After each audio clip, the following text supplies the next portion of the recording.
Hi friends, welcome back to 3 Barrow Farm and to week 2 of my no spend pantry challenge, where we're trying to use up what we've got here on our homestead and not spend any money on food. So we grow a lot of our food over the spring, summer, autumn season, which we call the growing season. We also grow quite a bit of food in winter too, but most of our food is grown in that growing season. And we preserve a lot of this food so that we can eat it throughout the winter and other times of the year as well. And so we're in late winter now, and we are trying to work through the rest of what we have in the freezer and in the preserving bottles that we have up in our pantry. And our aim is to make room for the next growing season's produce to go into these bottles and into the freezers. So this week I have been using a lot of the pre-made meals that I've frozen and trying to get through that produce in the deep freezer, which is my aim. I want to pretty much completely empty that deep freezer so I can clean it out. So let's get into what I cooked over the last week. So friends, I've got a lot of pesto in my freezer. So this day we defrosted some pesto, some parsley pesto in a pan, and I was also heating up some leftovers from the night before from last week's challenge. Now, I've seen this on someone else's YouTube video. I can't remember, so I do apologize for not remembering who, but if you add a little bit of the water from the pasta into your sauce, it will stick to the pasta so much better, and it did. I am convinced that this is the way I will do it all the time now. Sometimes in the past the pesto has not stuck to the pasta, but this worked perfectly. So here we're having our lunch on the first day of this week. For some reason, we have a couple of open jars of sun-dried tomatoes in the fridge. So I made a sun-dried tomato sauce with this chicken for dinner that night. So using up some of that chicken in the freezer, we had brown rice with this. Now I'm trying to stay on top of the bread baking. So I've been baking bread as often as I can. So here I am baking some bread at night, and I decided to make an apple crumble with 2 jars of apples. So here I am melting some butter with some honey. I believe I might have put a little bit of sugar into this. I don't usually put sugar in, but then I'll just put nuts and oats in with the butter and the honey. Then I just popped it on top of the apple, and this one worked out so much better than last week's crumble. Last week's crumble got a bit burnt on top. So I kept an eye on this, and our oven wasn't as hot. So I had mine with a little bit of coconut ice cream. I don't usually have ice cream, but we do have some in the fridge to use up. And I'm trying to stay ahead of making my smoothies. I do make quite a bit of noise when I'm making my smoothies with the Thermomix in the morning. And because I'm an early riser and I like to have my smoothie pretty much first thing after I've done all my morning rituals, like my meditation and stretching. So I decided to make my smoothies in the evenings instead, and I'd have them ready to go the next day. So in this one's going a heap of cabbage that I froze and some kale as well. And I also used up some bananas that needed to be used and some lemon juice that I froze in ice cube trays. So I'm just popping them into my Fowler's jars, and then that will do me for quite a few days. So it's the next day, and I've been having fruit and smoothies for breakfast. This has been my go-to at the moment. And for lunch, we had leftovers. So there was still a little bit of stew left over from the week before. You know how I love leftovers for lunch. It's my favorite. Here I am that evening getting dinner ready. So I wiped all of these mushrooms, just getting all the dirt off them before chopping them all up. And this was a new recipe to me. I'm making some lentil, mushroom and nut patties, and it suggests to put them in those rings. I don't have those, the rings that you cook eggs in. I've just got these cookie cutter ones. So I think I'm going to invest in some proper rings because it was quite difficult to get the mixture into these rings, but it worked really well in the end, and a little bit of patience goes a long way to use what you have on hand. And with these patties, I decided to defrost some blanched broccoli and some roasted potatoes. So I just put the potatoes straight into the tray that I'm going to roast them in. And then I popped the broccoli into a pan, which I put the lid on. And I didn't add any water or anything because there's already liquid there from the frozen broccoli.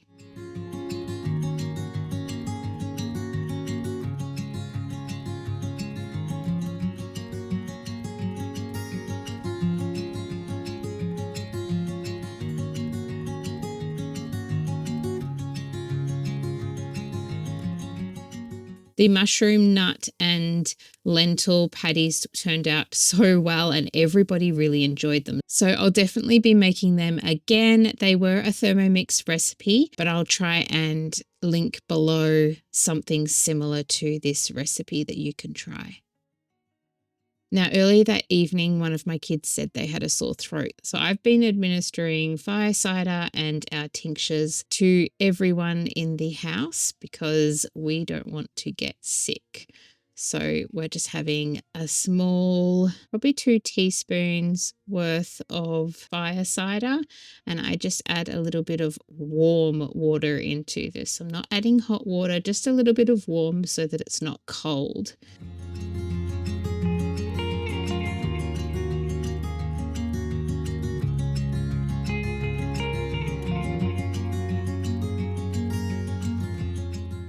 Here we are for leftovers again. The next day I'm having 2 of the mushroom nut and lentil patties with some sauerkraut and some apple chutney. And for dinner, I defrosted this vegetable ragout. Now this was just perfect and everybody loves this dish. It is a Thermomix one that I did a few runs of and froze them in the autumn time. So I'm defrosting this sauce in a pot and I'm also boiling some water for pasta. And I've also got some very yummy stewed fruit in another pot waiting for our dessert. I'd highly recommend making vegetable ragouts and freezing it for winter consumption. This was such a delicious meal, and we've got a few more of these meals in the deep freezer, so I'm looking forward to eating those up this winter. But it's so lovely to eat our summer produce during winter.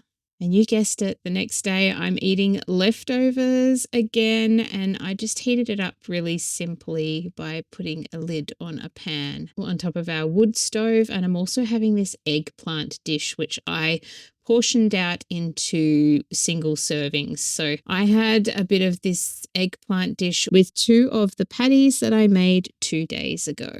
Okay, so remember back when I asked my husband to get me 1 capsicum and he got me a whole heap of them. He also got me mushrooms as well. So we have purchased a few things just to see us through some different meals, but the aim is to use as much from the freezer as well. Now in this dish, I'm using some of our frozen carrots, and I'm also using the rest of our vegetable stock that I've frozen. So we've run out of that now. I'm using the last onion that I had in the cupboard, and this was a red onion. And I'm just chopping that up and popping it in with the carrot into the pan with some olive oil. And then I've got that on the stove while I chop up the capsicum, and I'm dicing it all up into pieces. We would love to be able to grow capsicum and freeze it so we can enjoy it through winter. It's one of those vegetables that we just haven't been able to grow very well. That, and we haven't really tried to grow mushrooms too. So mushrooms is on our to-do list to get going one year. So I'm just popping all of those vegetables in the pan and frying them up slowly on the wood fire stove. And I've got this frozen beetroot that I just whizzed up and froze into pieces. So I've got that in there, and a block of lentils. And then I added 1 container of tomatoes that I whizzed in the Thermomix, and I'm adding that in there. And I'm also adding in 2 tablespoons of tomato paste, and I added salt and pepper as well to this dish. Now, I love the color that the beetroot gave this sauce, but my family didn't really like it. They smell beetroot straight away when I add it into dishes. So I have put this into portions for myself and put them in the freezer so I have leftovers for lunches.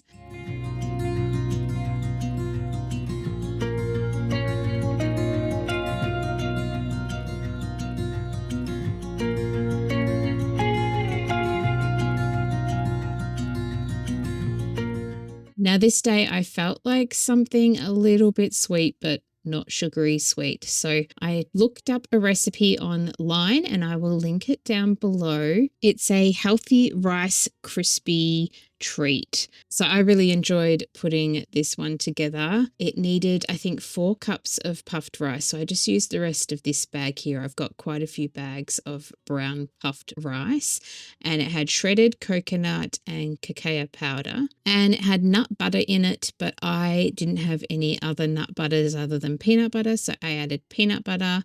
And I'm trying to use up what's in my pantry, and this rice syrup has been sitting there for ages. So I added the rice syrup as the sweetener for this dish. And it calls for either coconut oil or butter. I chose to put butter in. So you just melt down those ingredients and then you mix up the dry ingredients and pour the wet ingredients on top of the dry and mix it all together. And then once it's all mixed together, you put it into a greased dish. Now I've greased this dish with butter, and then I've popped it in, and you just keep pushing and pressing it down until you've pressed it down enough to get all the air out and condense this slice. So it condensed pretty much halfway down the dish, and then I put it in the freezer for 1 hour and then into the fridge after that. And it was delicious.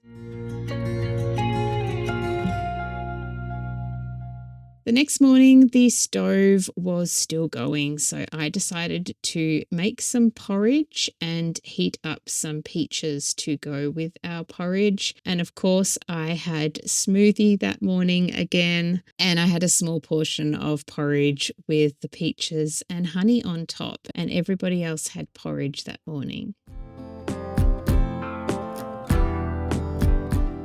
For lunch, I had leftovers again with some tuna and some parsley on top. This looked really nice. And then that day I did a bit of a harvest from the garden. I found quite a few turnips that were ready and some Brussels sprouts and cabbages. So I planned to make a few dishes with this while my youngest daughter decided to make a Mexican bean dish to have with the rest of a packet of corn chips that's been sitting in our pantry. So I decided to roast these turnips. Sorry about the blurred footage here. I was focusing on the front of the bench for that portion of the recording. So I just put some salt and pepper onto the turnips and then some thyme with olive oil mixed all in. And these turned out really nice, although my family sort of stuck their noses up at me and decided not to have it. But I ended up having all of these turnips over the next few lunches as well. And here's the bean dish that my daughter made. So she used the rest of the capsicums and some canned beans and a taco seasoning. And then I made a dressing for the cabbage salad I wanted to make. So I've only got cabbage. I didn't have any carrot that wasn't frozen. So I just did my usual dressing, which is olive oil, apple cider vinegar, a big dollop of mustard, and then salt and pepper. And I just shake it all up, and it lasts in the fridge for ages. I usually do a larger amount of this dressing and have it for days and days when I have lettuce coming out of the garden, but our lettuce is sort of stopped a little bit at the moment, so I'm waiting for more lettuce to add to my dishes and have more salads. So I ended up harvesting 4 cabbages this day, and they were just absolutely perfect and delicious. So all I did was chop these up really finely, and then I just popped the dressing over the top of this cabbage, and we all ate this salad. It would be wonderful with carrot and other vegetables all grated up.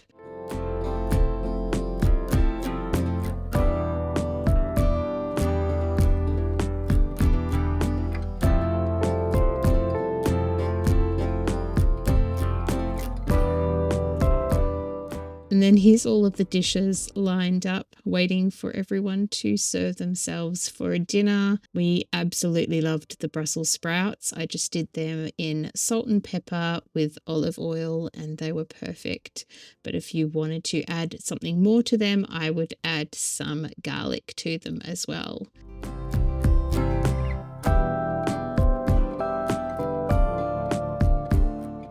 And the next day, we have ended up with all these olive jars in our fridge because people in the household have not looked before they opened a new olive jar. So with this, I'm making a dip, which a friend of mine shared with me a long time ago. So it's 1 can of kidney beans and then the equivalent amount of olives.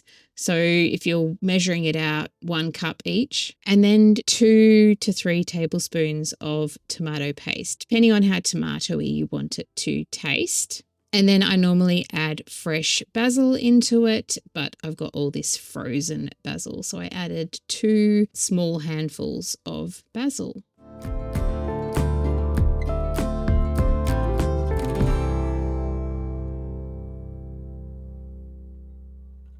So here it all is in the Thermomix, and then I whizzed it up, and here's what it looks like after I whizzed it all up, and it was delicious. And my kids recalled me making this all the time when they were younger. So I had a bit of this dip with lots of leftovers from the night before, and my kids also helped themselves to the dip as well to have with their lunch. And for dinner, I had the kindest friend make some vegetable soup for us. So we heated that up, and it was delicious with our homemade bread.